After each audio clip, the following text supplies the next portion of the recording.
before starting the class, I would prefer some question answer. तो आप ऐसा मत सोचिएगा कि भाई हम तो ऑलरेडी टीचर हैं तो क्वेश्चन आंसर नहीं होना चाहिए. आवाज़ आ रहा है पीछे? So basically we will go first for the question answer session. ठीक है, starting. So very first, as all of you are teacher in organic chemistry, and many times we teach this type of things.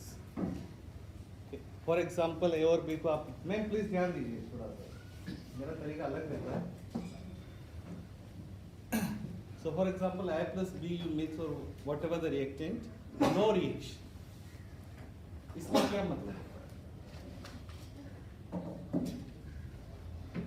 Many times आप देखते हैं ना organic chemistry में बहुत बार ऐसे reactant होते हैं नो रिएक्शन लिखा हो, बॉन्ड ब्रेक नहीं हुआ, ए और बी का बॉन्ड ब्रेक नहीं हुआ तो कोई रिएक्शन नहीं. थोड़ा सा और स्पेसिफिक आंसर. सर ने बोला perfect answer means reactant are more stable than product. तो ऑफ कोर्स अगर कोई स्टेबल है तो it will not go in the reaction. जरूरत ही क्या है? अगर थिंग्स आर स्टेबल तो फिर स्टेबल तो स्टेबल है. If there is stability then वो कहीं जाने वाला नहीं. So whatever chemical reaction is caused in any system, always it is showing the bond breaking and making. अगर कोई आप दूसरा काम कर रहे हो तो प्लीज अपना अपना लैपटॉप शट डाउन कर दीजिए. Otherwise it is very difficult to deliver lecture when the audience is not. Please I need I contact. I request you. आप मजा लेंगे इस लेक्चर में, आपको मजा आएगा. अगर आपको आता भी है तो भी आपको मजा आएगा. And before starting this, how many of from organic chemistry teachers can you raise hand? MSc specialization organic ज़्यादातर We have to teach all. अच्छा, oh, sorry, because in our domain there is organic chemistry just major. My question: whenever you teach organic chemistry, it is my humble request, not exactly student. For example, a reaction of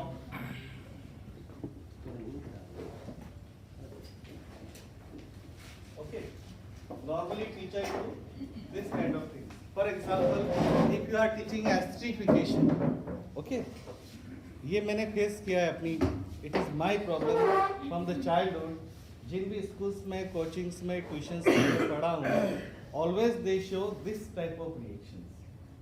it is my humble request to you teachers, then you are the creator of the society. आपको अगला generation बनाना है, दिखाना है. तो जो problems हमने देखा है आप ना करें उसको. ऐसा हमें कभी नहीं लिखना है. कोई भी रिएक्शन लिखा ना आपने, alcohol plus acid then water निकाल दिया बीच में से एंड दी प्रोडक्ट. इससे क्या होता है, बच्चे दूर भागते हैं. उनको लगता है कि ऑर्गेनिक केमिस्ट्री हार्ड है. वो हार्ड हम ही कर रहे हैं, हमारी गलती है. अगर ऐसा आप लिखेंगे तो always it is a wrong phenomena. During acidification we know the water is eliminated, but what we are doing, एक गोला बना दिया, कभी ROH का OH ले लिया, कभी एसिड का OH ले लिया. ठीक है, ऐसा नहीं है. ठीक है, इट इज रॉन्ग. और ये जो पॉइंट है ये ऑर्गेनिक केमिस्ट्री को हार्ड बनाता है, डिफिकल्ट बनाता है. बच्चे सब्जेक्ट से भागते हैं. समझ रहे हो आप? ऐसा क्यों होता है? तो always we should open the molecules. जब भी आप लिखें स्ट्रक्चर को ओपन हाइब्रिडाइज फॉर्म में लिखिए. फॉर एग्जांपल अगर आपको एसिड लिखना है तो ऑलवेज आप एसिड लिखिए एसिड. थोड़ा सा आपको मेहनत लगेगा but try to write acid. मैं आज भी यही करता हूँ. जिस दिन से मुझे गलती समझ में आया है, I started apply first with me. हम दूसरों को ध्यान देने से पहले शुरुआत अपने से करना चाहिए. Whenever I teach organic chemistry, I open all the molecules. उससे क्या होगा, बच्चे को मजा आएगा. बच्चे को देखने को मिलेगा at which center actually reaction happens. तो रिएक्शन हो कहाँ रहा है. अगर आप कुछ लिख दोगे, आप एस्टर लिख दोगे RCOOR, इट इज रॉन्ग. क्योंकि ये सारे टीचर्स स्कूल के, मैं इसको ब्लेम नहीं करना, लेकिन मैक्सिमम मैंने जितने भी देखे सब ऐसे ही लिखते हैं. मैंने एक भी टीचर आज तक ऐसा नहीं देखा, इंटरेक्शन नहीं हुआ, because I am also teacher. ठीक है, तो आप खुल के लिखिए. खोल के आप जैसे लिखेंगे you will see the reactivity centre. where the reaction takes place. For example, this is ester. Before going to the intermediate, this is very basic things. This is acid and this is alcohol. And esterification takes place in the presence of acid. Acid is a catalyst. जैसे आप ऐसे लिखेंगे आपको basic चीजें clear हो जाएगी थोड़ी सी. How the water is eliminated means आपको पता है कि whenever proton goes, अब देखिए here is the H plus is a catalyst, where it goes first, on this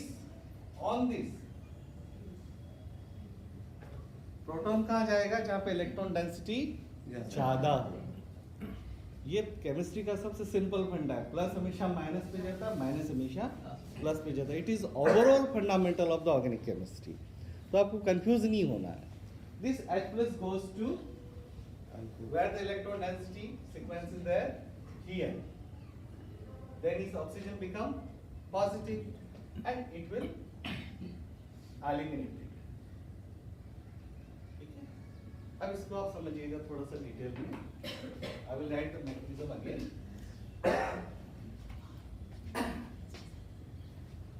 This is acid.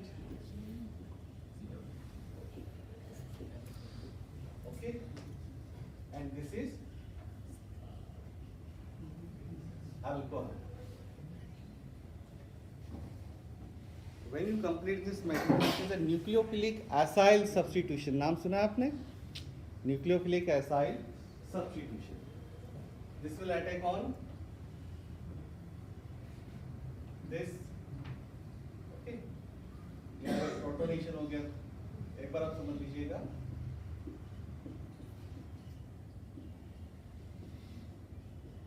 ऐसे जब भी आप क्लास में पढ़ाएंगे students will enjoy. It is nucleophilic addition to the carbonyl part of the acid. आया समझ में आपको? Simple. Now, this oxygen doesn't want to accommodate positive charge because oxygen is more electronegative. It will lose proton. Okay. Then RCOO. ठीक है. हम क्या करते हैं? इसको ब्रेक कर देते हैं. ठीक है ना. कभी OH इसका ब्रेक कर देते हैं, कभी OH इसका ब्रेक कर देते हैं. Now see, कौन सा OH गया है? From acid. ये ध्यान रखिए. क्योंकि अल्कोहल कभी भी यहाँ से क्लीवेज नहीं हो सकता. It is impossible. ठीक है. Alcohol bond the carbon R is carbon, oxygen there is not polar enough कि टूट के R प्लस और OH माइनस बना देगा. तो ये चीजें अपने को ध्यान रखनी है. And whenever we combine the reaction क्या होता है? OH यहाँ से गया, OH यहाँ से गया. रहता है नहीं? आप लोग भी प्रैक्टिस में कभी कंफ्यूज हो जाते होंगे. OH from this side. तो always take care that OH from acidic side. एक छोटा सा एग्जांपल देता हूँ. मॉर्फोनिक हम सभी पढ़ते हैं. Whenever I was a student, मुझे भी यही रटाया गया. सर क्या? अल्कोहल के साथ अगर PCl5 या SOCl2 दे देते हैं तो RCl फॉर्म हो जाते हैं. तो उस जगह पे आप वो उसकी रिएक्टिविटी देखनी पड़ेगी. बॉन्ड रिएक्टिविटी इज ऑलवेज उसमें भी रॉबिन पहले क्या होता है, अल्कोहल का जो ऑक्सीजन का लोन पेयर है वो पहले PCl5 या PCl3 के डी ऑर्बिटल पर अटैक करता है, फिर वहां से साइक्लिक स्टेज बनती है, फिर वो न्यूक्लियोफिलिक सब्स्टिट्यूशन करता है उसका. SN1 like SN2 like reaction होती है. SNI is internal substitution nucleophilic internal. वो सब आपने देखा होगा. छोटी-छोटी बातें मैं ले रहा हूं. या बट अभी your question is entirely different from this concept. Another one, Markovnikov school के बच्चे पढ़ते हैं, मुझे भी यही पढ़ाया गया कि H प्लस वहां जाता है जहां पर नंबर ऑफ हाइड्रोजन्स ज्यादा है. अब बच्चा रटता है, उसको रटेगा तो क्या होगा? कभी कम या कभी ज्यादा. एक छोटा सा मैं आपको तरीका बताता हूँ. ठीक है. This is asymmetric alkene C. This is asymmetric alkene. ठीक है. आपको इस पे इलेक्ट्रोफिलिक एडिशन करना है. For example H plus. Clear? Asymmetric symmetric तो आप जानते होंगे। अगर सिंपल CH2 है तो आप किसी को भी कहीं भी लगा दीजिए, कोई दिक्कत नहीं। This is asymmetric alkene. अब हम क्या करते हैं, बच्चों को आप बताइए, हमने ये रटाया बच्चे को H प्लस वहां जाएगा जहां पे नंबर ऑफ हाइड्रोजन ज्यादा है। थोड़ी देर के लिए इसको भूल जाइए, कोई जरूरत नहीं, भूल ही जाइए आप, इस बात को याद ही नहीं रखना है। It is a wrong concept, it is a wrong concept. ठीक है, देन हाउ इट इज, दोनों को ही दिखाना पड़ेगा सर। अरे सुनिए तो थोड़ा सा पेशेंस, मैं पूरा बता दूं उसके बाद में क्वेश्चन आई विल वर्क कर। सी एक्चुअली होता क्या है, this is a electromeric effect. Electromeric जानते हैं? It is a temporary effect. Whenever we Presence presence in ion, then polarization develop. It is a temporary polarization. तो जैसे ही H प्लस आएगा, then देखिए थोड़ा बहुत तो होगा, देखिए रेशियो सेलेक्टिविटी का केस है, लेकिन मेजर की बात करें, मेजर मैनर की बात करें, ठीक है, ज्यादा कौन सा बनेगा? We have two possibility. ठीक है, whenever two electrons transfer, आपको फुल हेडेड एरो दिखाना है, और अगर सिंगल इलेक्ट्रॉन ट्रांसफर होता है कभी फ्री रेडिकल में, तो take care you have to show this half headed arrow. इतनी बारीकी अपने को थोड़ी सी बिंग ऑर्गेनिक केमिस्ट अपने को ध्यान रखना है। It is mentioned in NCERT textbook. क्या नाउ अच्छी बात है, हमारे जैसे जो होंगे लिख दिया होगा, ठीक है, इसको ध्यान से देखिएगा। We have two possibility. अब आप बोलेंगे which is major possibility, because R is plus I effect, R is electron releasing, तो अगर इलेक्ट्रॉन रिलीजिंग इस डायरेक्शन में हो रहा है, तो इस डायरेक्शन में पोलराइजेशन नहीं हो सकता। तो जो बच्चे रटते हैं कि भाई इलेक्ट्रोफाइल वहां जाएगा जहाँ पे नंबर ऑफ हाइड्रोजन्स ज्यादा हो, तो वो पॉसिबिलिटी कैसे कैंसिल होगी, कैसे कम होगी फ्रॉम दिस? इसका मतलब मेजर पॉसिबिलिटी क्या रही? ठीक है, देन व्हाट हैपन?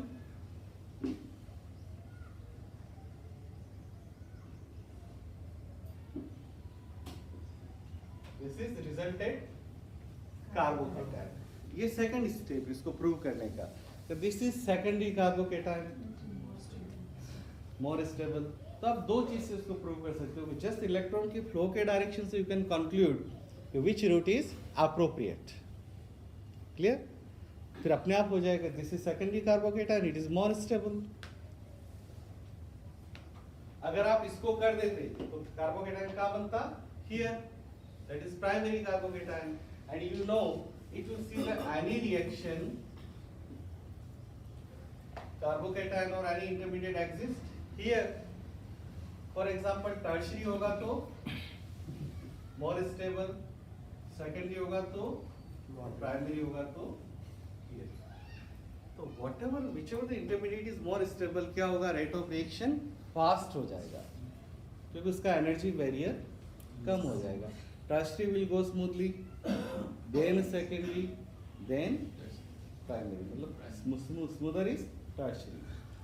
तो जो अपन बच्चों को, इवन मैं आपको बोलता हूँ स्कूल में ज्यादातर हम ये बात डायरेक्शन नहीं बताते, किसी शॉर्टकट मेथड, सीधा सा डायरेक्शन देख लीजिए, इधर पॉसिबल नहीं।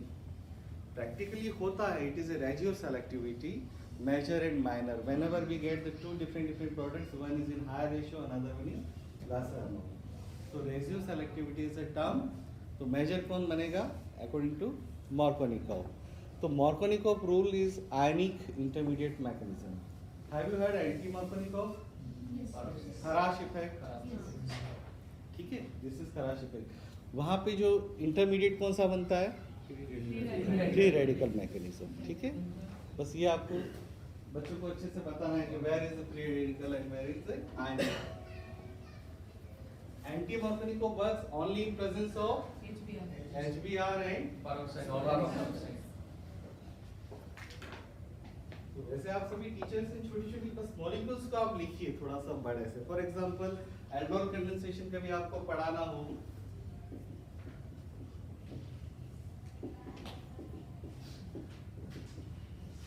what is the essential condition of aldol condensation? Acidic alpha alpha hydrogen. अब बच्चों को हम ये तो पढ़ा देते अल्फा हाइड्रोजन होना चाहिए, वो रट भी देता है alpha hydrogen.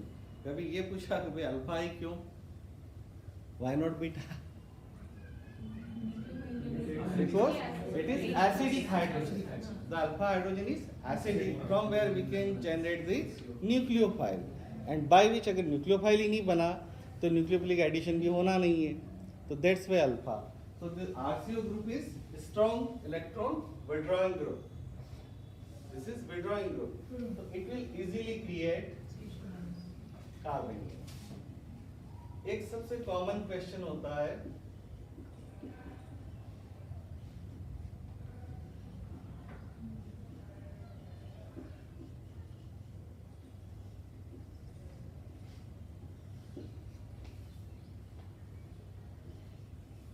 Keto and in order इनो, चलो आर लगा देते हो ज्यादा specific. Which one is more stable?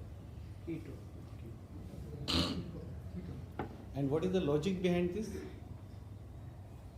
Logic is very important. क्योंकि अब जब अपन रटते हैं ना तो कभी कीटो याद रहेगा, कभी ब्रेन क्या सोचेगा, नहीं यार कीटो की जगह इनो।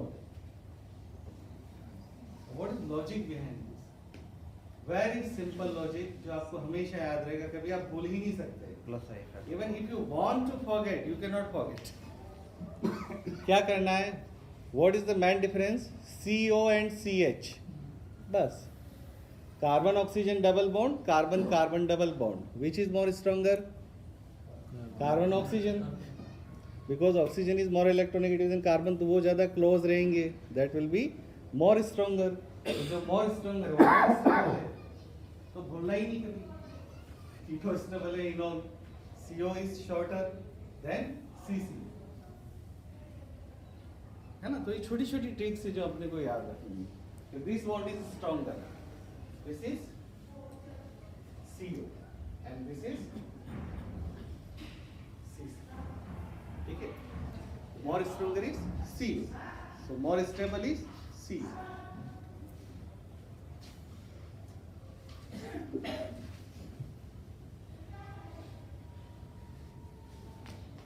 मैं बेसिकली मार्कर वाला ही टीचर हूँ। सही है। ये तो ऐसे ही आजकल का अभी सब जगह फैशन है कि it is time saving, but for organic chemistry इसका इतना रोल नहीं है। अगर आप भी टीच करें और किसी क्लासरूम में अगर दोनों चीज़ें हो तो it is my humble request go with the marker, क्योंकि जैसा अपन ब्लैक बोर्ड पे बनाते हैं, मार्कर पे बनाते हैं, बच्चा लर्न करता है। अगर बनाया है तो वो देखेगा, उसको ये पता नहीं चलेगा इलेक्ट्रॉन का माइग्रेशन कहाँ से कहाँ हुआ एग्जैक्ट। जैसा हम ड्रॉ करते हैं, child is a white paper, वो हमें वो मानता है रोल मॉडल, हम जो गलतियाँ करेंगे वो भी करेगा। ऑफ कोर्स हम we are also human being, तो हमें अपनी गलतियाँ कम से कम करनी है। तो still we are improving, even myself I am improving day by day. रातों रात पॉसिबल नहीं, हर दिन कुछ छोटा सा सीखने को मिलता है, कहीं हम देखते हैं कहीं हम सीखते हैं, तो हमारा एज भी इतना ज़्यादा नहीं है, ठीक है? तो वी आर लर्निंग। अपने को बीइंग ए टीचर, चाहे वो हायर एजुकेशन में हो स्कूल एजुकेशन में हो, टीचर इज ऑलवेज लर्नर, कुछ न कुछ अपने को सीखते रहना चाहिए। नाउ रिएक्टिव इंटरमीडिएट्स, तो whatever reaction is going on, ये आपका potential energy, progress of reaction, this is energy maxima. इस एनर्जी मैक्सिमा पे जो भी species, because reaction is what, bond breaking and bond making, दो ही चीज चलता है रिएक्शन में, कुछ नहीं चलता है, ठीक है? तो जो मैक्सिमा पे जो स्पेसिस होती है, दैट इज इंटरमीडिएट भी हो सकता है, ट्रांजिशन स्टेट भी हो सकता है। Now we have to differentiate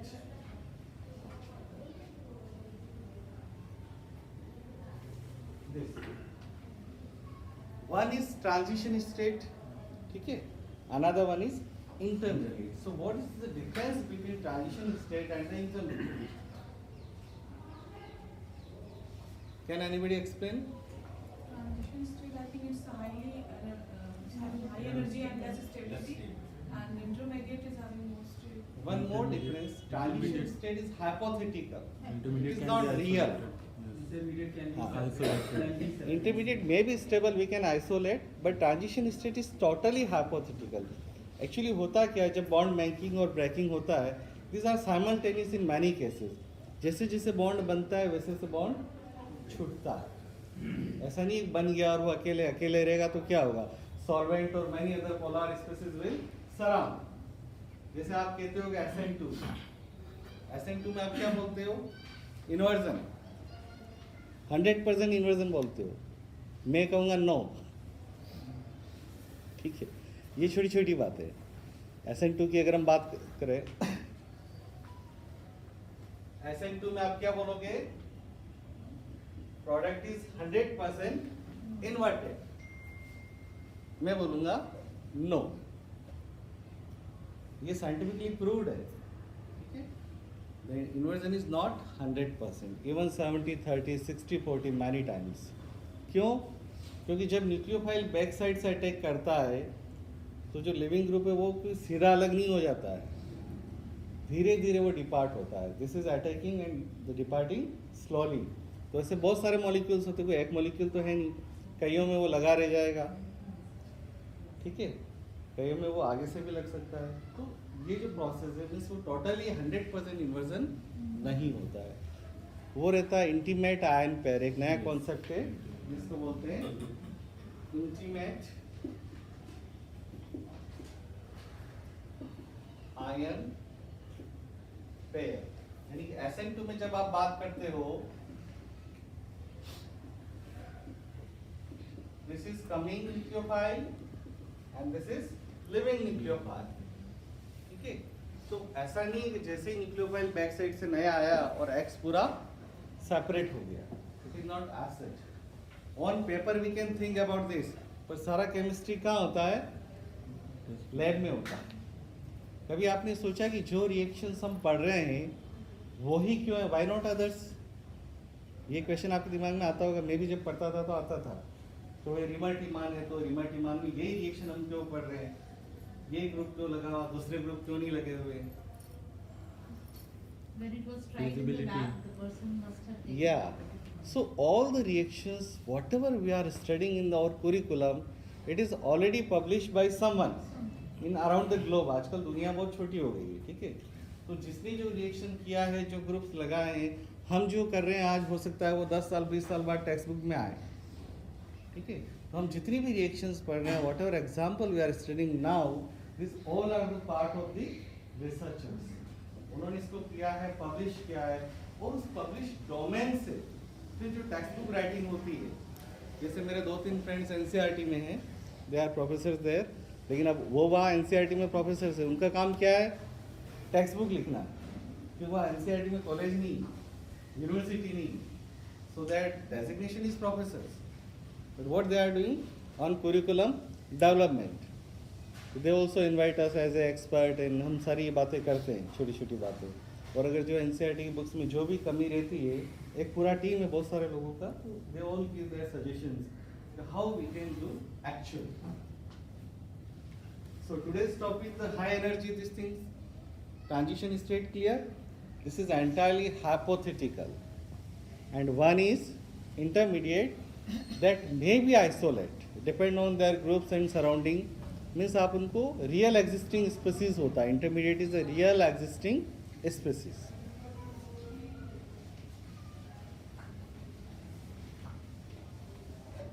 अच्छा, concentration जो भी होगा whatever is very low, ठीक है, हाई एनर्जी, ये सब बात हो चुकी है, थोड़ा सा स्किप करते हुए चलेंगे। नॉर्मली कार्बोकेटाइन की जब भी बात आती है, I always use to draw, जब भी आप कार्बोकेटाइन क्लास में लिखें, एक थोड़ा सा मेहनत रहता है, बट हमेशा ऐसा लिखिए।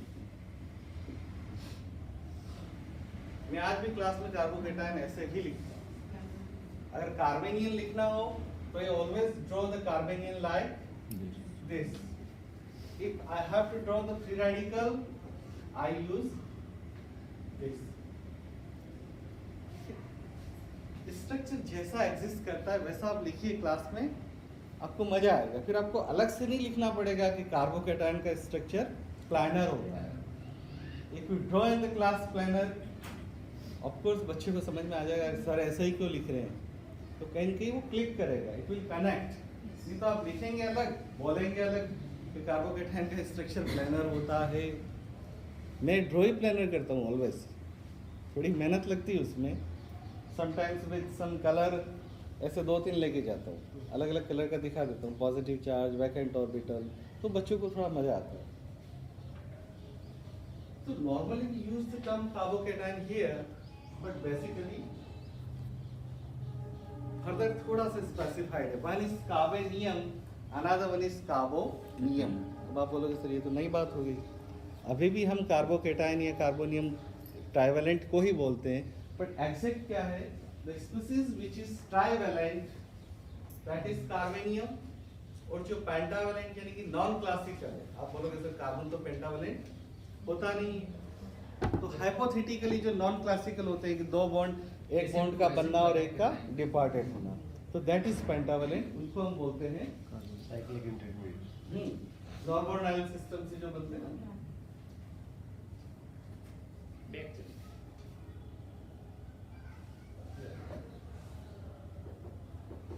Okay?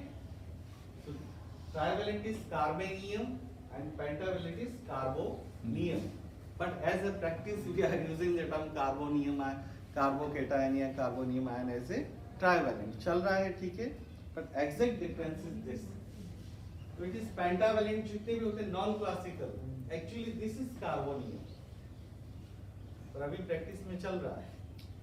Now what is the structure of this? This is normal trivalent, this is vacant pz orbital. तो डेफिनेशन कैसे हो गई? 3 bond 6 electron. Whenever you carbocation की जब हम डिफाइन करेंगे, 3 bond 6 electron, positive charge on the carbon, carbonium means ऐसी कोई भी species having 3 bond 6 electron and the positive charge on the carbon, we can say yes it is a carbonium. Sir NCERT में आप carbocation ही पढ़ाते हैं। हाँ, वो सब जगह मैं इसलिए फिर वो कॉमन प्रैक्टिस है वो।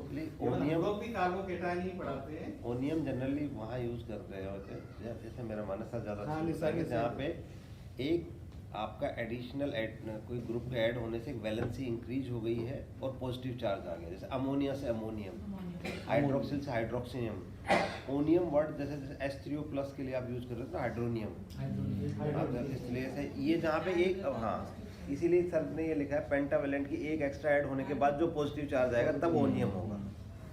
ओनियम का कंसेप्ट ये इंडिया में अपने ज्यादातर कार्बोनियम ही बोलते हैं, ट्राइवेलेंट को भी ट्राइवेलेंट को भी वो बोलते हैं, बोलते गलत। हैं, इसलिए आपको क्लियर कर दिया, पर चल रहा है उसमें कोई ज्यादा वो मतलब इधर रादर बेटर किया तो ट्राइवेलेंट जो सर ने स्ट्रक्चर बना रखी है इसको हम कार्बेनियम का मतलब क्या यूज हाँ, करें, actually कार्बोकेटाइन यूज करें, ये। में ज्यादा बेटर है।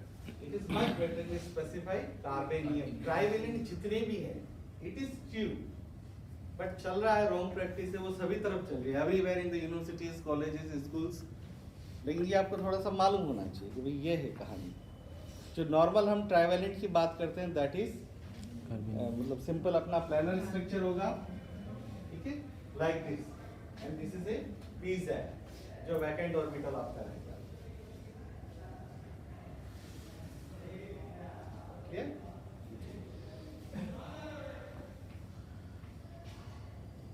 नाउ प्रिपरेशन, सीधा सा कॉन्सेप्ट है, हाउ वी कैन प्रिपेयर।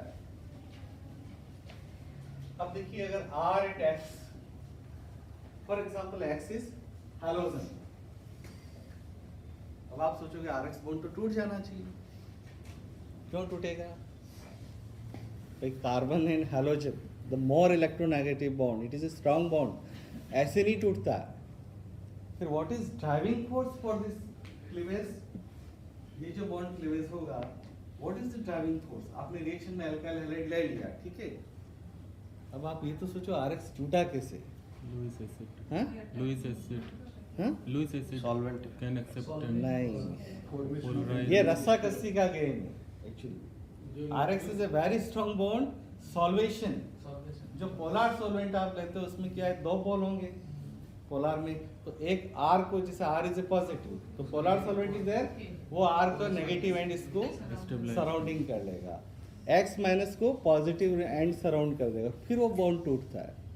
नहीं तो RX तो आप बोतल में भरा रखो 10 साल तक कुछ नहीं होना उसको, बस के अंदर जब तक आप रखो alkyl halide is a very strong bond, लेकिन आप सोचते हो कि whatever the reactions takes place it is all due to the solvent polarity, वो उसको तोड़ेगा, सॉल्यूशन से टूटता है सब। It's very simple. इसको बढ़ाने के लिए, इस बॉन्ड को तोड़ने के लिए हम क्या काम में लेते हैं? Catalyst. We use the catalyst to enhance the reaction. तो लाइक ये साइड इफेक्ट है technology, like alcohol, ether, ammonia and thiol, सबका प्रोटोनेशन करेंगे। प्रोटोनेशन कहाँ होगा?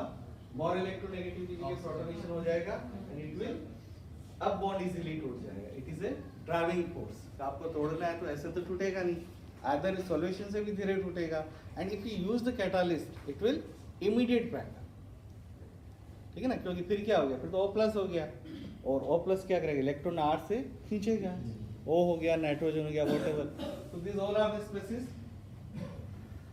More electronegative atom when bears the positive charge, वो कभी चाहेगा ही नहीं कि मेरे ऊपर प्लस आ जाए। It is just like that. Ambani की बात हम करें, अंबानी की जेब में एक रुपया नहीं। It is a more electronegative, nitrogen, oxygen, sulphur, halogens, और उनके पास positive charge. It's showing the least stability, कहीं से भी खींच के अपना इलेक्ट्रॉन ले लेंगे। जैसे मैं आपको, ये हो गया एक छोटी सी रिएक्शन मुझे और ध्यान में आई। नाइट्रेशन आपने सभी ने पढ़ा है। नाइट्रेशन का एग्जांपल लेता हूँ। देखिए टीचर्स में इंटरेक्शन ऐसे ही, आप कुछ भी आप साथ में ले सकते हो। H2SO4 को आप कैसे लिखते हो? मैं ऐसे लिखता हूँ, बड़ी मेहनत लगती है इसको लिखने में। कह सकते हो कि इंक ज्यादा खत्म होती है, पेज जल्दी भरेंगे। एक तो सीधा H2SO4 है कैसे, लेकिन when you write H2SO4 like this, so many information, कहानियां कुछ और ही चलेगी। होगा क्या? HNO3 आप अलग लिखते हो, मैं अलग लिखता हूँ, थोड़ा तो अलग होना चाहिए, ठीक है। ये नाइट्रेशन एग्जांपल ले रहा हूँ मैं यहाँ पे। Reaction between nitric acid and sulphuric acid, थोड़ा सा आप इस पे इंटरेक्ट करिएगा। This both are acid. Reaction कैसे हो रहा है? फिर एसिड्स क्या होते हैं? All Lewis acids are plus. मैंने आपको क्या बोला? Entire chemistry is plus and minus. All Lewis acids are plus and all Lewis bases are minus. हो गया ना प्लस माइनस का खेल। अब now here in this example both are stronger. हम जानते हैं कि तीन एसिड सबसे ज्यादा स्ट्रॉन्ग होते हैं, H2SO4, HNO3, HCl। फिर यहाँ क्या हो रहा है? सल्फ्यूरिक एसिड का कॉन्जुगेट बेस स्टेबलर है। थोड़ा सा और लाइटर मोड में जवाब दीजिए कि भाई ये रिएक्शन होगा तो क्या होगा? नाइट्रिक एसिड बेस की तरह बिहेव ज़्यादा acidity sulphuric acid is more acidic then nitric, तो सामने वाला बेस की तरह काम करेगा, ठीक है। यानी कि सीधी सीधी बात हो गई, पैसे वाला तो अंबानी भी है और अपन भी ठीक ठाक है, लेकिन अंबानी के सामने हम कुछ नहीं है। तो like H2SO4 is so much stronger acid, तो वो H प्लस देगा तो नाइट्रिक एसिड एसिड होते हुए बेस की तरह बिहेव करेगा and it will accept that proton. इतना डिफरेंस है, not one time, many times, ठीक है। अच्छा खासा एसिडिक है। तो यहाँ पे क्या होगा? दिस H2SO4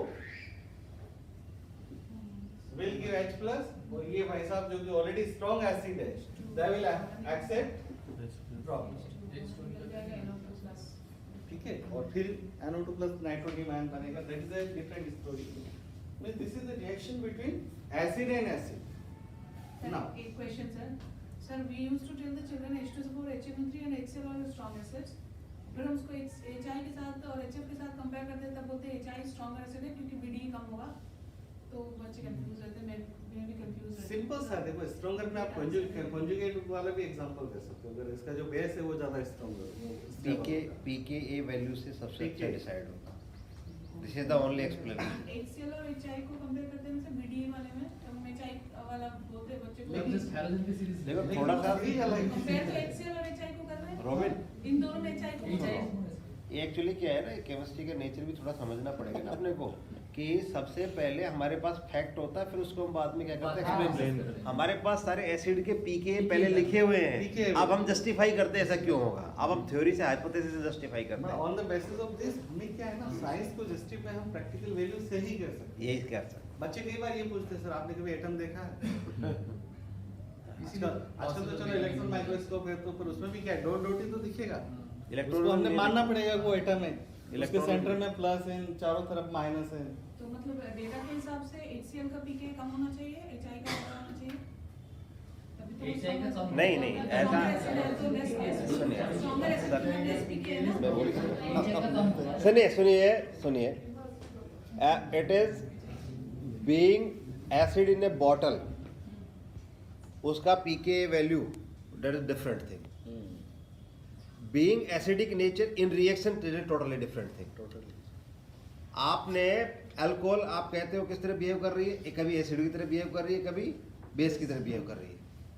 अल्कोहल, हाँ, और अभी अल्कोहल का कभी OH बोर्ड ब्रेक होता है किसी कंडीशन में, कभी CO बोर्ड ब्रेक होता है, ठीक है। तो क्या अल्कोहल की pH कभी भी 7 से ऊपर नीचे देखी है आपने? नहीं।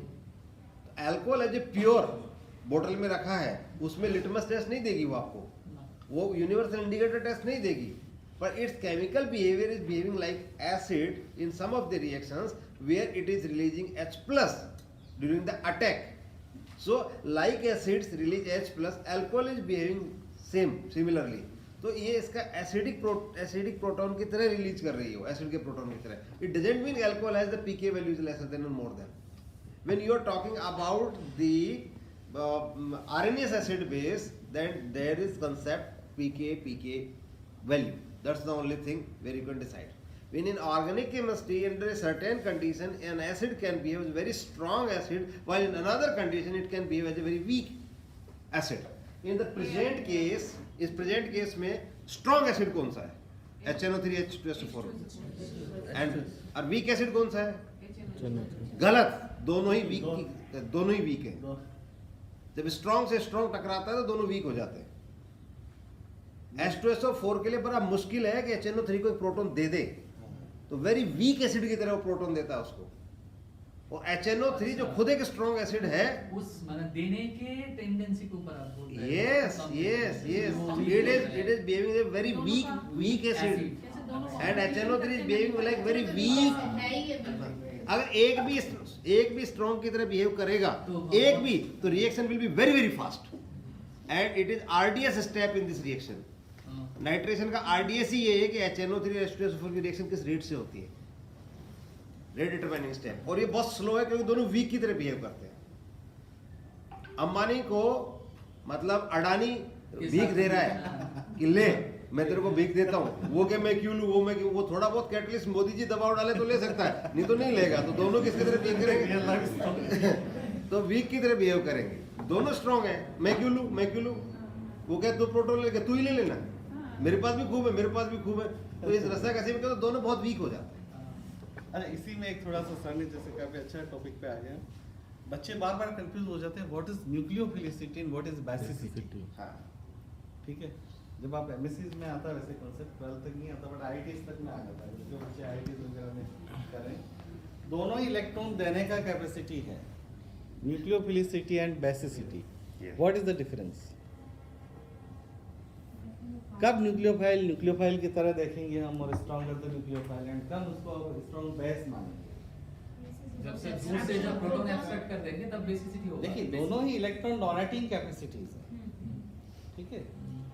जब ये C सेक्शन को देगा, ये जब प्रोटॉन को देगा तब प्रोटॉन को देगा, तब हम उसको बोलेंगे कि बेसिसिटी है, और अगर वो C पॉजिटिव को देगा then it is nucleophilicity. Tendency to attach with ये द क्लियर कार्बन। टेंडेंसी, ये ध्यान रखना। कई बार बच्चे पूछते हो, अपन कई बार कंफ्यूजन, जैसे हम लोग जब MSc में थे तब तक हमें ये कहानी समझ में भी नहीं आई थी, उसके बाद हमें भी बाद में समझ में आई, ठीक है। उस समय ठीक है कंफ्यूजन रहता था कि कौन न्यूक्लियोफाइल है और कौन बेस है, how we can define the basicity and the nucleophilicity, जिससे माइकल एडिशन रिएक्शन होती है। सर हमारे सैचुरेटेड क्या है ना, दिक्कत क्या है, हाँ। हम सब लोग क्या है ना, एक एब्सोल्यूट स्टेट में पढ़ाना चाहते हैं, जो कि पूरी केमिस्ट्री रिलेटिव स्टेज में। हम जब हम ब्रोस्टेड लोरी पढ़ाते हैं या RNS पढ़ाते हैं, तो हम वो कंडीशन नहीं बताते कि बेटा इन रिलेटिव कंडीशंस में ये चीज़ सही है। जब हम ऑर्गेनिक केमिस्ट्री पढ़ा रहे होते तो आरएनएस कंसेप्ट के हिसाब से एसिड बेस नहीं चलेगा वहाँ पे जो सर ने भी डिस्कस किया न्यूक्लियोफिलिसिटी बेसिसिटी वो एक अलग कॉन्सेप्ट आ जाए। तो मतलब बहुत ज़्यादा रिलेटिव है, एक कंसेप्ट एब्सोल्युटली दूसरी जगह फॉलो नहीं होगा। अच्छा, अभी ज़्यादातर क्या है कि लुईस कॉन्सेप्ट चल रहा है कि भाई एटलीस्ट इलेक्ट्रॉनिक कॉन्सेप्ट काम में लगते हैं, ठीक है, वेर एवर तो भाई इलेक्ट्रॉन डेफिशिएंट है तो इसका मतलब एसिड है, इलेक्ट्रॉन रिच है then it is base, all are plus and minus. So these are addition of a positive species we can create carbocation. For example कोई भी आपके पास डबल बॉन्डेड सिस्टम है, ठीक है, अगर आप इसका प्रोटॉन का एडिशन करेंगे, इलेक्ट्रोफाइल का एडिशन करेंगे, अगर आप प्लस का ऐड करेंगे तो हमेशा इंटरमीडिएट प्लस ही बनता है, अगर आप माइनस को ऐड करेंगे तो हमेशा इंटरमीडिएट माइनस ही बनता है। ये तो क्लियर होगा आपका। तो how we can create carbocations by using this. तो wherever the carbon carbon double bond, carbon oxygen double bond, carbon, ठीक है, we can easily create the carbocations। तो ये एक बार आप पॉजिटिव सेंटर पे ऐड करेंगे, another positive center will be created। This is generation। कैसे हम बनाते हैं? Diazonium salts, nitrogen easily expel हो जाता है तो R positive, we can create carbonium ions। देखिए रिएक्शन हमेशा दो चलता है, मेथड ऑफ प्रिपरेशन, ठीक है, how it will react to the other species and their structure and reactivity stability. तीन चीजें हमेशा सिस्टम में चलती है, कैसे बनता है, किससे रिएक्शन करता है and how it is stable और reactivity. These are general methods, okay? Now I will ask a very simple question. Wherever the charge, either plus or minus, it is a symbol of unstability। हमेशा ध्यान रखें, चाहे वो plus हो या minus हो, it is symbol of unstability. अब बच्चों से मैं कई बार पूछता हूँ तो बच्चे बड़े फनी आंसर देते हैं, फिर आप तो सब ओला टीचर्स। प्लस को कैसे, अब देखिए टेंडेंसी क्या है, प्लस और माइनस, प्लस को कैसे खत्म करेंगे, डिमिनिश करेंगे जो भी है, माइनस को कैसे करेंगे। तो I have plus and minus in terms of the atom, plus को कैसे करेंगे डिमिनिश, उसको दे दो by giving और it माइनस को कैसे करेंगे, taking withdraw, it density withdraw कर। ठीक है। बच्चे सीधा बोलते हैं माइनस में क्या करेंगे, प्लस लेके आ जाएंगे। तो हाँ, प्लस को हम कैरी नहीं कर सकते, शेयरिंग हो जाना चाहिए। प्लस तो अपना लोकलाइज ही रहता है, प्लस अगर हटा दो फिर आपका मॉलिक्यूल ही टूट गया। तो we have only one species that is mobile and that is electron. उसी को आना है, उसी को जाना है। हर रिएक्शन में सब कुछ इलेक्ट्रॉन ही कर रहा है। जो न्यूक्लियई है that is the core part of the atom, वो वहीं रहेगा। इलेक्ट्रॉन्स आपने देखा होगा ना, D Heisenberg uncertainty principle. Orbits क्या है, orbitals, it is only probability.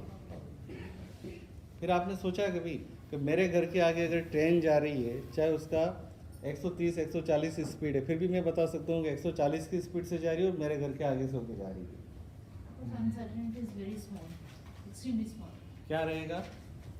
कभी आपने क्रिकेट की बॉल देखी होगी, आजकल ऐसी ऐसी मशीन्स आ गई, कोई बॉल भी ठीक है और स्पीड भी बता देगा कि 130 की स्पीड से 140 की स्पीड से है।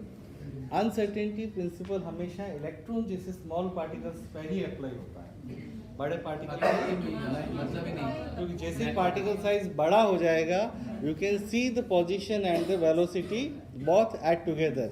जैसे ट्रेन जाती है तो ट्रेन का स्पीड चाहे 150 हो, आप कह सकते हो मेरे घर के आगे से ट्रेन जा रही है, मीन्स पोजीशन और स्पीड क्या है 150।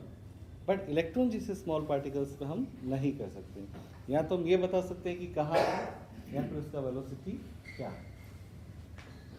तो this is simple. Tertiary is more stable, we know very well, than secondary, primary, and how we can show any electron releasing effect।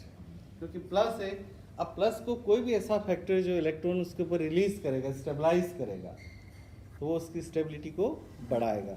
In case of tertiary, why tertiary is more stable, R is plus I है, 3 are उसके electron release करें, फिर 2 करें, फिर एक concept आता है hyper conjugation. Hyper means ज्यादा, excessive, conjugation means delocalisation of the pi electrons, okay. But hyper is extra.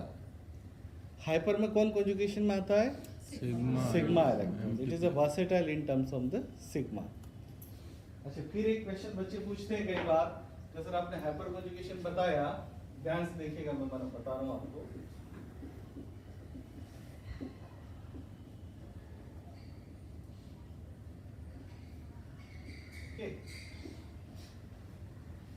कई बार बच्चे पूछते हैं अल्फा ही क्यों आएगी पास वाले से एडजेसेंट से, दैट्स वाई अल्फा, है ना। बच्चे पूछते हैं भाई कहाँ से, alpha that's why because within overlapping होता है। Now the question, this is primary carbocation, but I can show you using this. अपन हमें रटाया गया था कि 3 अल्फा हाइड्रोजन है तो स्टेबल, 6 अल्फा हाइड्रोजन है और भी स्टेबल, 9 है तो और भी स्टेबल। कभी ये नहीं बताया कि होता क्या है। Actually, what is the role of this hydrogens? It is no bond resonance, है ना, the resonance without bond। तो होता क्या है, this is alpha hydrogen, it gives, ये overlapping हो जाता है यहाँ पे vacant से, इसका जो vacant orbital होता है इसके साथ overlapping हो जाता है, ये bond बन जाता है और ये plus और ये plus। फिर ये एकदम मतलब लाइफ टाइम इतना कम होता है कि बदलते रहते हैं, ठीक है ना, कभी इसने दिया फिर दूसरे ने दिया, कभी तीसरे ने दिया, चौथे ने दिया, इट इज रैंडमाइज्ड, सेकंड्स के भी 50वां हिस्सा 100वां हिस्सा। नाउ द क्वेश्चन, क्या ये आयन नहीं बन गया, ये H+ तो अलग हो गया ना, कंप्लीटली सेपरेट नहीं होते। तो फिर आप क्वेश्चन जैसे ए से बच्चा अगर मैं मेरे मन में तो आएगा सर ये तो आयन बन गया, तो फिर कैसे, क्या कॉन्सेप्ट दूं, नहीं ये अलग नहीं हुआ, it is with this, how I can explain. इसमें पाई बॉन्ड है तो नेगेटिव चार्ज डेंसिटी है और Yes. पॉजिटिव है। तो दैट पाई क्लाउड जो होता है ना, अबव एंड बिलो द इसको hold प्लेन, वो उसको होल्ड करके उसके इन्फ्लुएंस में रहता है, वो हमेशा उस पाई क्लाउड के इन्फ्लुएंस में रहता है। ये छोटी छोटी बातें जो बच्चे पूछते हैं, okay, order you all of you know very well. ये सवाल देखो। अच्छा, reaction it's very simple, we have a plus, plus किससे रिएक्शन करेगा, विद ऑल माइनस और द इलेक्ट्रॉन रिच। तो कार्बोकेटायन किन किन से रिएक्ट करता है, यू कैन इजीली से, तो sir it can react with combination with a nucleophile, और सबसे बेस्ट रिएक्शन कार्बोकेटायन का क्या है, the removal of the proton from the adjacent position. जो आपने अल्कोहल से एल्कीन बनने का कहानी हम स्कूल में बताते हैं, ठीक है, पर वो एटलीस्ट अल्कोहल कितना होना चाहिए, 2 कार्बन वाला। तो बच्चे पूछ रहे हैं कि सर मिथेनॉल से एल्कीन क्यों नहीं बनता है, मिथेनॉल में एक ही कार्बन होता है, एटलीस्ट 2 कार्बन तो चाहिए एल्कीन बनाने के लिए। एडिशन टू अनसैचुरेटेड रीअरेंजमेंट, एक रीअरेंजमेंट रिएक्शन होता है, मींस हमेशा कब होगा, to the less stable to the more stable, whether it is carbocation you can explain why it is for which type of transfer normally takes place in rearrangement, hydride shift और alkyl shift, alkyl ले लेते हैं, ठीक है, कोई भी group होगा, whether by hydride means minus, electron अपना साथ में लेके, तो R ग्रुप या H with H माइनस, वो जो शिफ्टिंग हो जाएगा तो it will be goes like primary से आपने सेकेंडरी हो सकता है, सेकेंडरी से आपका टर्शियरी हो सकता है।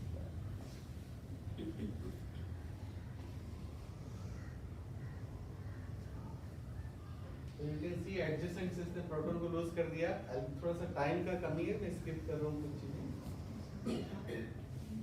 Rearrangement you can C, this is primary, okay, ये मिथाइल यहाँ पे आ गया तो टर्शियरी, यू कैन सी। तो अगर एक चीज ध्यान में रखिएगा, ज्यादातर शिफ्टिंग होती है 1-2, ऐसा नहीं 1-3 आ जाएगा, ऐसा कभी नहीं होता है, क्योंकि वो वहां से इतनी दूर से ओवरलैपिंग करके बीच में बहुत सारे दूसरे ग्रुप होते हैं, वो इंटरफेयर करते हैं, तो सारी शिफ्ट कैसे होती है 1-2।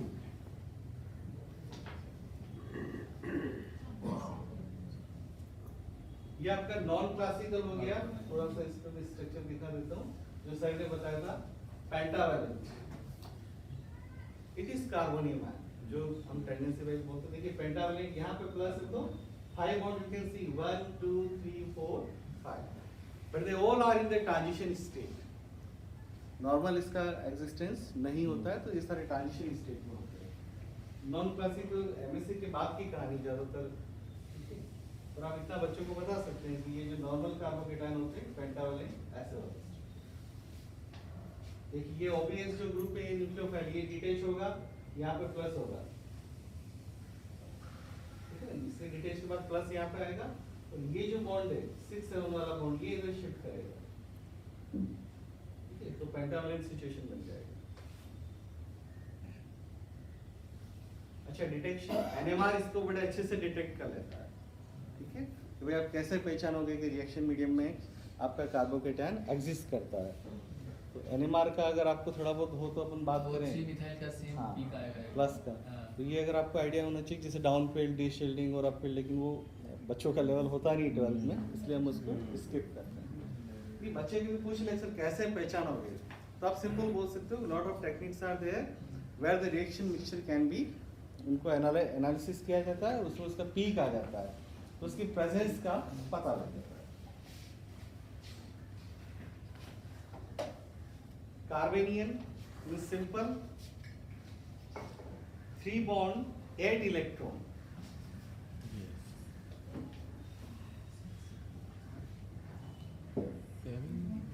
This is the only intermediate having octet. Octet नहीं भी टूट गया। अभी तक हम ऑक्टेट वाले को क्या मानते थे, सबसे बड़ा दादा, तो भाई स्टेबल। बट हियर जैसे नोबल गैस को पहले नोबल इनर्ट मानते थे, आजकल नोबल बोलते हैं। व्हाई? पहले इनएक्टिव मानते थे, गिर जाते थे। इनएक्टिव हम इसलिए मानते थे कि हमारे पास वो टेक्निक्स नहीं थी। आजकल क्या है 10,000 15,000 वोल्ट 20,000 वोल्ट का आर्क देके उसमें जीनोन ये सब हम तोड़ देते हैं, उसका ऑक्टेट ही तोड़ देते हैं, ठीक है। इतना सेटअप होता है कि हाई वैक्यूम पे आप हाई चार्ज देके उसके ऑक्टेट को तोड़ दो, उसके कंपाउंड्स आप बना दो। तो पहले टेक्निक मालूम नहीं थी, इसलिए हम मान के चलते थे this all are the inert. But now it is क्योंकि ठीक है भाई इनर्ट है बट आपको भी तोड़ सकते हैं, इसलिए नोबल वर्ड काम में लिया जाता है। So carbanion simple structure is this. Sir उसमें उसको सेपरेट किया जा सकता है जो हाँ, पीवीएस जो है क्राउन ईथर देके। हाँ उन सबको कर सकते हैं। आजकल तो अभी क्राउन ईथर से भी ज़्यादा बड़े मॉलिक्यूल्स होते हैं लाइक डेंडिमर साइक्लोडेक्सट्रिन, उस पर हम लोग काम कर रहे हैं। One of my scholar is working on this. तो कभी अपन बैठेंगे, आप आइएगा उधर यूनिवर्सिटी, तो अपन उसमें डिटेल बात करेंगे, आपको लैब दिखाएंगे, मॉलिक्यूल्स दिखाएंगे। समय निकाल के आते ही basically we all are the teachers, ठीक है। एक दूसरे का जो भी आपका रहे आप कॉन्टेक्ट सर से ले लीजिएगा। कभी आपकी इच्छा हो कभी बच्चों से मिलना है, कुछ इंस्ट्रूमेंट्स देखने हैं। In central university of Gujarat we have almost all the instruments, जो ज़्यादातर जरूरत होती है वो सारे हैं। We have a central instrumentation facility of around 24 crore. NMR जो है वही 2.5 करोड़ का आता है, ठीक है। तो हमारे पास NMR है, SEM है, TAM है, स्कैनिंग इलेक्ट्रॉन माइक्रोस्कोप है, टनलिंग माइक्रोस्कोप का मशीन है, XRD है, तो ऐसी बहुत सारे इंस्ट्रूमेंट्स हैं। XRD में हम पूरे क्रिस्टल स्ट्रक्चर को देख लेते हैं। जैसे पहले हम सोचते थे ना कौन सा एटम किससे लगा है, तो आप सिंगल क्रिस्टल एक्सरे अगर करोगे तो पूरा एटम टू एटम बाइंडिंग बता देगा, तो जैसे कौन सा किसके साथ जुड़ा हुआ है, तो पूरा XRD में सारा आ जाता है। So whenever you write carbon, carbanion means this octet but it is unstable, ठीक है। अब सीधा सा अपने को ध्यान रखना है कि any electron withdrawing group is there which will stabilize, क्योंकि माइनस है। अब प्लस में तो हम इलेक्ट्रॉन रिलीजिंग ग्रुप का फैक्टर देख रहे थे, it will stabilize. In case of C minus it is just reverse, because minus को हटाना है तो एनी इलेक्ट्रॉन विड्रॉइंग, तो ऑर्डर वगैरह सारा उल्टा हो जाएगा, ठीक है, जो आप नॉर्मली देखते हैं।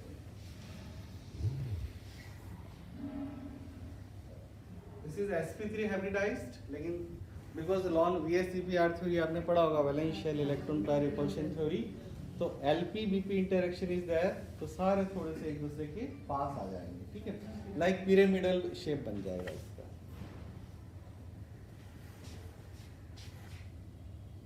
अच्छा structure vary from moiety to moiety, ऐसा नहीं सब में डिपेंड करेगा फर्दर ग्रुप्स कौन से, थोड़ा और रिपल्शन और वापस दूर भी जा सकते हैं, ठीक है, तो उनका जो एंगल है वो वेरी रहता है।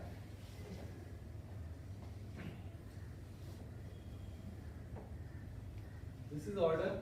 जब भी हम बात करें उल्टा हो जाएगा बिकॉज आर प्लस इफेक्ट है। तो जितना ज़्यादा, अच्छा एक बात और मैं बताना चाहता था, इंडक्टिव इफेक्ट की हम बात करते हैं। Can anybody tell me the inductive effect of hydrogen? It is the It is zero. It is zero. Means we have taken the inductive effect as a zero. Hydrogen का zero मान के चलते हैं। उससे ऊपर जितना भी रिलीजिंग कैपेसिटी है दैट इज प्लस आई, उससे नीचे जितना भी है that is minus I. Hydrogen का इंडक्टिव इफेक्ट जीरो होगा। इसलिए आपने देखा हो कभी, जैसे फॉर एग्जांपल इसमें हम लेते हैं the methyl carbanion, this is most stable carbon. ठीक है, कार्बेनियन में अगर हम बात करें तो methyl carbanion is most stable. Why it is so? Because hydrogen का कोई इंडक्टिव इफेक्ट होता ही नहीं है, वो कोई भी रिलीज नहीं करता। जैसे जैसे when you increase the R group, R आप बढ़ाते जाएंगे, इलेक्ट्रॉन रिलीज करता जाएगा, स्टेबिलिटी डाउन होती जाएगी, क्योंकि माइनस के ऊपर हम इलेक्ट्रॉन डेंसिटी और बढ़ा रहे हैं। यूनिवर्सल स्टेटमेंट क्या है? Greater the delocalization of the charge, higher will be the stability. किसी भी चार्ज का जितना ज़्यादा डीलोकलाइजेशन होगा वो moiety system which will be more and more stable. This is a universal statement applicable to all, चाहे अपने ऊपर भी एप्लीकेबल है। अपन कहते हैं ये रेडिकल है, कभी कॉमन लैंग्वेज में यूज़ करते हैं ना, तो वो रेडिकल भी क्या है? रिएक्टिव। ठीक है, कहते हैं कि ये ज़्यादा चार्ज क्यों हो रहा है भाई, इतना हाइपर क्यों हो रहा है? Means we are the charge. अगर गुस्सा आ रहा है तो प्लस हो रहा है, माइनस हो रहा है, but it is a charge and all charge species are highly unstable। तो हमें ध्यान रखना है, आसपास ऐसे लोग रखने हैं, जैसे फ्रेंड्स वगैरह रखने हैं जो इलेक्ट्रॉन, अगर आप कार्बोकेटायन जैसा गुस्सा आ रहा है तो इलेक्ट्रॉन रिलीजिंग लोग साथ में रखो, कार्बेनियन वाला गुस्सा आ रहा है तो इलेक्ट्रॉन विड्रॉइंग रखो, अगर फ्री रेडिकल जैसा आ रहा है तो एक देने वाला रखो। अपने life is what? Chemistry. Chemistry simple, अपन कहते हैं ना कि आपकी केमिस्ट्री उसके साथ बड़ी अच्छी है, वो वही केमिस्ट्री है। क्या आप कभी रिलीज कर रहे हो तो डोनेटिंग कर रहे हो, कभी क्या कर रहे हो, हाइपर कॉन्जुगेशन हो रहा है, कॉन्जुगेशन हो रहा है। जैसे एक छोटी सी बात मैं थोड़ा लाइट मोड में कहता हूँ, एमएससी क्लास में मैं एग्जांपल देता हूँ। तो what is the difference between covalent bond and coordinate bond, sorry ionic bond? तो मैं एमएससी क्लास में बोलता हूँ, बीएससी में नहीं बोलता हूँ। Love marriage is a ionic bond and arrange marriage is a covalent bond. क्योंकि अरेंज मैरिज होगी तो क्या होगा? Different orbitals, LCA linear combination of atomic orbital, परिवार वाले साथ में आएंगे, देखेंगे सब कुछ ठीक है, then the couple will form. Ionic में क्या है? अट्रैक्शन हैव नो डायरेक्शन, आदमी अंधा हो जाता है। ठीक है, जैसे सड़क पे कोई एक्सीडेंट हो गया तो आयनिक बॉन्ड बनेगा, सब देखेंगे फ्रॉम ऑल डायरेक्शन। उस समय कोई कोवेलेंट बॉन्ड नहीं बनाएगा, लाइन बनाएगा, देखिए चलो तो ठीक है। तो अट्रैक्शन हैव नो डायरेक्शन। तो वही बात रियल लाइफ में भी है। अगर आप कोवेलेंट बॉन्ड है means arrange marriage, linear combination of atomic orbital, अपने बाप दादा बुआ मौसी सब देखते हैं, हाँ भाई बच्चा ठीक है, उधर कहते हैं बच्चे ठीक है, फिर LCA होता है, फिर ऑर्बिटल कपलिंग, परिवार मिलते हैं। आयनिक में केवल attraction, plus and minus, electrostatic force of attraction. अब आप देखिए विच इज मोर स्टेबल? नमक जो है NaCl, it is strong bond, melting point नमक का होगा 800 डिग्री के आसपास, क्योंकि सबसे स्ट्रॉन्ग बॉन्ड है। एक ड्रॉप पानी डाल दो, खत्म। तो दैट्स इट। जो जो मैं कहना चाह रहा था वो आपको पहुंच गया। So what is stability of the ionic interaction and what is stability of? तो ये मैं MSc वालों को इसलिए बोलता हूँ कि बेस में बच्चे बॉन्ड ब्रेकिंग भी इजी होता है। कोवेलेंट में घर वाले जो मिलके कराए थे वो समझाएंगे नहीं नहीं ऐसे नहीं। अच्छा, आयनिक में क्या होता है, फिर वो आपको ना पोलराइजेशन भी होता है। कल कोई दूसरी लड़की मिल गई तो उधर अट्रैक्शन, या उसको भी दूसरा लड़का। जैसे आजकल एकता कपूर क्या करी, परिवारों को बर्बाद कर रही है। सीरियल बनाए वो टोटल आयनिक बॉन्ड है, पोलराइजेशन। पूरा बॉलीवुड। कैसे हिंदू समाज को खत्म किया जाए, अपनी कम्युनिटी को कैसे बर्बाद किया जाए, विद वेल प्लान्ड। और ये समझ हमें अब आ रहा है। आप देखो ना, इससे पहले भी यही चलता था। कभी उसने बताया कि किसी सीरियल में बताया कि नौकरी कैसे की जाती है, घर कैसे चलता है, सबके पास बड़ी बड़ी गाड़ियाँ, और हाँ, और बाकी जो एक्टर्स हैं उनको केवल इतना ही काम है, आपको क्या करना, बस चेहरे के भाव भाव थोड़े चेंज करते रहने हैं। शूटिंग में क्या होगा, you have to change your gestures only. But it is great difference between real life. तो थोड़ा सा मैंने लाइट मोड में बता दिया, जो मैं एमएससी में अक्सर बताता हूँ। कौन कौन है आयनिक बॉन्ड वाले? अब देखिए, किसी का आयनिक हो तो मैं डिस्क्लेमर देता हूँ, सॉरी फॉर दैट। पर आप पोलराइजेशन पानी से लिस्ट, बचना है। हाँ, आप अपना उससे बचना है। आप अपना हाइड्रोफोबिक आप कोटिंग अपना रखें। आप अपना पोलराइजेशन लिस्ट कर रहे हैं। हम लोगों का sir non non polar polar covalent bond है। Non polar non polar covalent bond. कुछ नहीं हो सकता। क्योंकि क्या ट्वेल्थ तो यार बीएससी के में ऐसी बात नहीं कर सकते, क्योंकि बच्चे क्या सोचते हैं सर ऐसे लव मैरिज और इसकी बात करें। बट मास्टर्स में मैं खुल के पढ़ाता हूँ, बच्चों को मजा भी आता है। एक तरह से सोसाइटी में मैसेज भी हो जाता है कि भाई वी आर स्ट्रांगली किसके फेवर में, अरेंज मैरिज के फेवर में। क्योंकि हम 10 चीज़ें देखते हैं। अगर प्लॉट भी है उसके तो देखेंगे कितने स्क्वायर फीट का प्लॉट है, किस जगह पे है, देखते हैं ना प्रॉपर्टी में कि यार उसके इतने गज का प्लॉट है, इतने स्क्वायर फीट का प्लॉट है। आयनिक में कोई प्लॉट कुछ नहीं। So this is the real life story. Carbene, एक छोटी सी बात कर लेते हैं। वेरी इंटरेस्टिंग रिएक्टिव इंटरमीडिएट जिसमें रिमर-टीमान रिएक्शन में आपने देखा होगा। रिमर-टीमान में ये बसता है डाइक्लोरोकार्बन। ठीक है, उसकी थोड़ी सी बात कर लेते हैं। रिमर-टीमान में क्या होता है? Once chloroform is reacted in presence of base, base बड़ा स्मार्टली क्या बना देगा? ये ट्राइक्लोरोमिथाइल कार्बेनियन। अब this is highly unstable, highly. आप बोलोगे क्यों? क्योंकि एक क्लोरीन के ऊपर 3 लॉन पेयर है, and we have 3 chlorine, means total 9 lone pair on this, और एक ऊपर और बैठा है। ठीक है, तो ये इतना ज्यादा अनस्टेबल है, it will loses 1 chloride negative. This is minus entity, it loses 1 chloride entity and converting the neutral dichlorocarbene. But it is electrophile. क्योंकि आगे रिएक्शन में अटैक यही करता है, क्योंकि इसका ऑक्टेट पूरा नहीं है। एक छोटी सी बात और बता दूं, अभी तक आप जैसे इलेक्ट्रोफाइल और न्यूक्लियोफाइल को आप डिफाइन करते हैं क्लास में। A very simple definition: all electron deficient are electrophile, but it is not necessary. All positive are electrophile, but neutral may be. Sulphonation में होता है ना? वही SO3 होता है। सल्फोनेशन में क्या, हमें जैसे स्कूल टीचर्स ने पढ़ा दिया था SO3H का अटैक, बाद में पता चला कि अटैक SO3 का होता है, SO3H का नहीं होता। कोई छोटी छोटी बात है, हाँ बहुत सारे इसमें रहता है। तो दिस इज कार्बीन। कार्बीन आपने देखा होगा, there are 2 type of carbene, one is singlet और other one is triplet. Singlet triplet बता देता हूं मैं क्या होता है। This is singlet and this is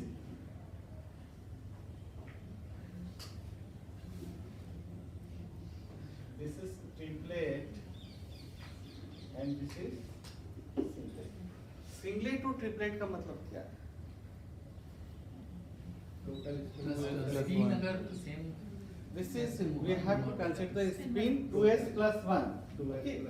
This is spin state, आपको spin multiplicity देखनी है 2s plus 1, where s is total spin. Here the total spin is, because parallel, it is spin parallel, plus half and plus half 1. तो यहाँ पे total spin क्या हो गई? 1.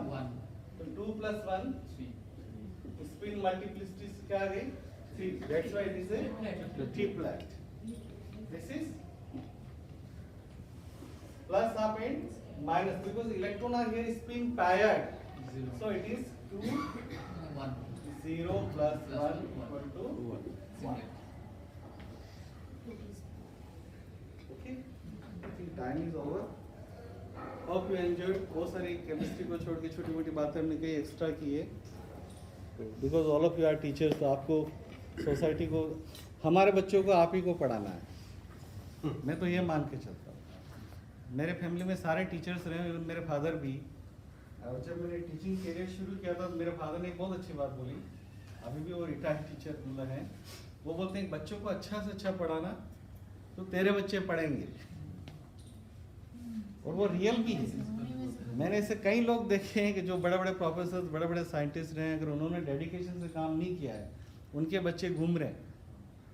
तो वैरावर अगर थोड़ा सा भी ऑनेस्टी, जैसे मैं अपने काम में भी कोशिश करता हूँ, मतलब अपने को किसी दूसरे का सर्टिफिकेट नहीं चाहिए, but we can just do our best. जैसे क्लास में एंटर होते हैं तो हम भगवान को याद करके आज अपना बेस्ट दे। जो भी हमें सैलरी मिल रही है इसीलिए मिल रही है कि हम इस सोसाइटी को प्रिपेयर कर रहे हैं। तो क्लास नहीं, 30 मिनट लेक्चर, 1 आवर 60 मिनट, वो नहीं। आप सोसाइटी को डे बाई डे क्रिएट कर रहे हो। कोई आपको अपना मॉडल मान रहा है, कोई आपकी बात को फॉलो कर रहा है, तो इससे धीरे धीरे हो सकता है, जैसे बड़ी बड़ी बातें लगती है, जैसे राष्ट्र निर्माण, यही तो है राष्ट्र निर्माण। और क्या, अलग से बिल्डिंग लेके घर नहीं बनाना है। आपके ऊपर, हमारे ऊपर बहुत बड़ी रिस्पॉन्सिबिलिटी है। आप जैसा कल्चर करके लाएंगे, हम उसको आगे थोड़ा सा और फर्दर नर्चर करेंगे। तो हाँ, आपका हमारा सबका एक ही काम। तो थैंक यू, मज़ा आया।